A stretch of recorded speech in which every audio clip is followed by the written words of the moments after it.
Welcome to the WRAL Daily Download. I'm Ashley Talley, and today's deep dive conversation is with WRAL reporter Aaron Thomas. Aaron, we're talking about a tragic and really terrible double murder that unfolded yesterday afternoon, and you were on scene. Then tell us what happened in Apex. Yeah, so just this is information that's brand new from Apex Police. We learned that there was a man by the name of Harry Hardman. They say that this man was apparently causing some sort of disturbance around Monday afternoon. And you have another neighbor by the name of Nancy Taylor who went up to him to let him know about this particular disturbance. And then another next door neighbor by the name of Gabrielle Raymond, who lives just doors down from this suspected gunman. They all were talking at some point. Now, the specifics of this conversation between these suspected gunmen and these two women are unclear, but at some point, shots were fired, and police were originally called out to that neighborhood for the disturbance call, but then once they arrived on scene, that initially switched to a shots fired call. So wild response, especially on a federal holiday. This definitely took a lot of people by surprise. Yeah, absolutely. So it sounds like he was getting verbally loud about something with Nancy, and perhaps Gabrielle was nearby, but we don't know exactly what that was about. Is that right? What have Yeah, we been hearing? yeah, that's the big what happened, what led to this, what's the motive behind it. Of course, we've been speaking with a lot of neighbors who were obviously shocked, and it sounds like perhaps Nancy Taylor, she was the head of the HOA for that neighborhood, and it seems like perhaps there was some history between Nancy and Harry Hardman before. It looks like perhaps he was accused of causing disturbances, maybe speeding through the neighborhood. And we're not sure if that maybe has something that led to this. Perhaps maybe this was a tipping point for it all. A lot of that still Mhm. remains unclear. And something about his mailbox too, potentially. Yeah, it's very unclear what was the tipping point, like you said. Right. What Yeah. do we know about Harry Hardman? So yeah, we actually learned a lot about him as the WRL team did some deep dive in. It looks like he was a former Army captain.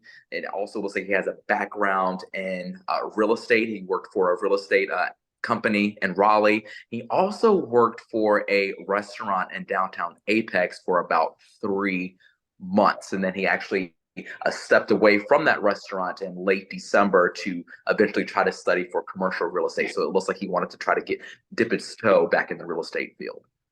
Interesting. So this guy is a West Point grad.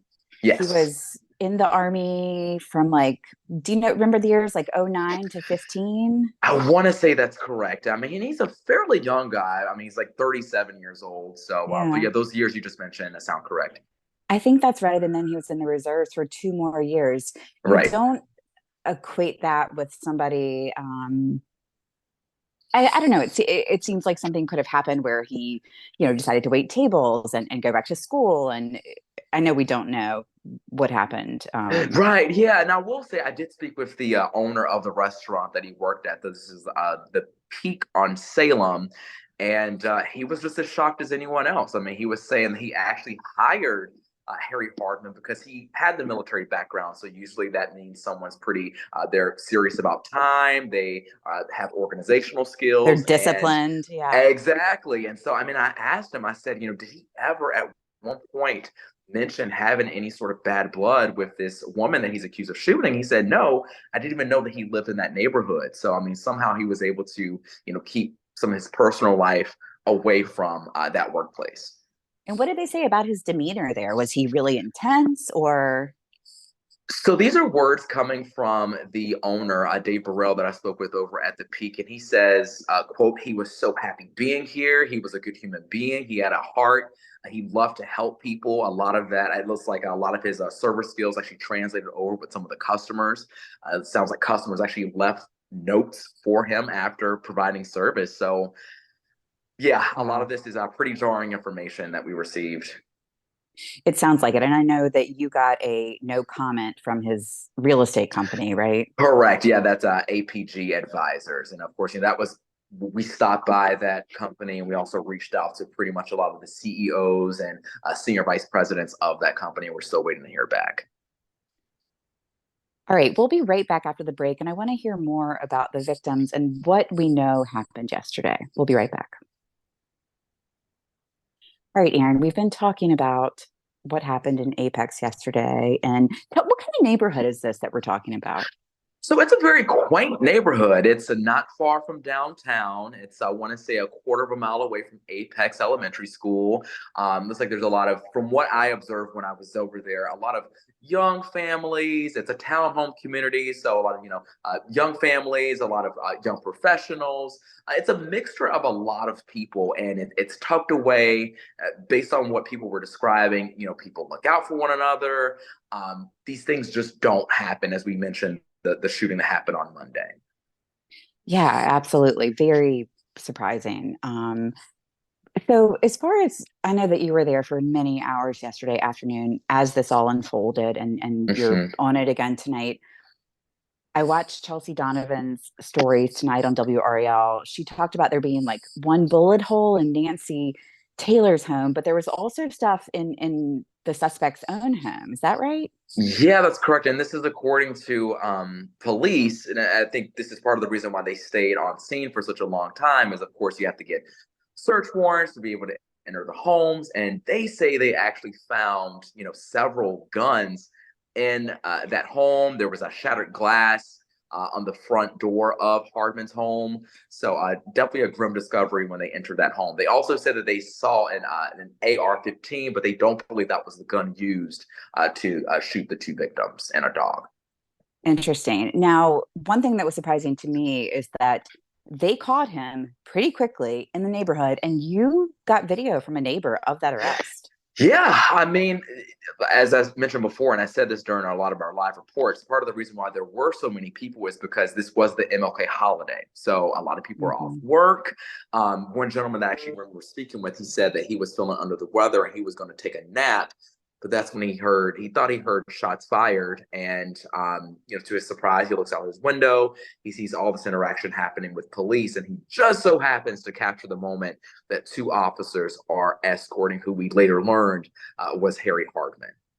You see that really clearly in this video. And there's one point where you see him turn toward one of the female officers who has him Yeah. under arrest. What Hmm. happens in that moment? I know we can't totally tell, but what do we see there? Yeah, so I mean, from what I remember, it was the video. So it's two of them. It looks like he kind of, I don't know, he's like flinching if he's trying to get at the officer. These officers, I mean, you can look at their faces; they look like they're perturbed over what's going on.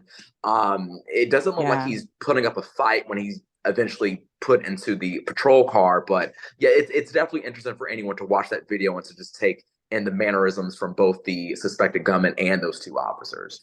Yeah, she kind of flinches, one of the women, and it's almost like, did he spit on her or something? I don't know. Yeah. It's unclear. Hmm. Um, what about the victims? Tell us what we know. I know we don't know a ton, but what do we know about Nancy Taylor and Gabrielle? Yeah, so Nancy Taylor, she's 69 years old. It doesn't sound like she lived in that neighborhood for too long. I want to say maybe 2 to 3 years. We're told that she actually moved there to live closer to her grandchildren. This is actually a woman that we did a story on years ago. We interviewed her when I think there was some sort of incident involving BB guns, but she was the head of the Southwalk Townhome HOA. People really loved her. It was hard breaking that news. I remember one person that I interviewed, she was saying, here's my phone number. If you hear of anything, please let me know as soon as possible. They definitely knew Hmm. something was wrong when, they were checking in and we were still trying to verify ages and whatnot. But she was essentially kind of like the neighborhood grandmother or anyone that people just really loved. And so they're certainly taking this hard.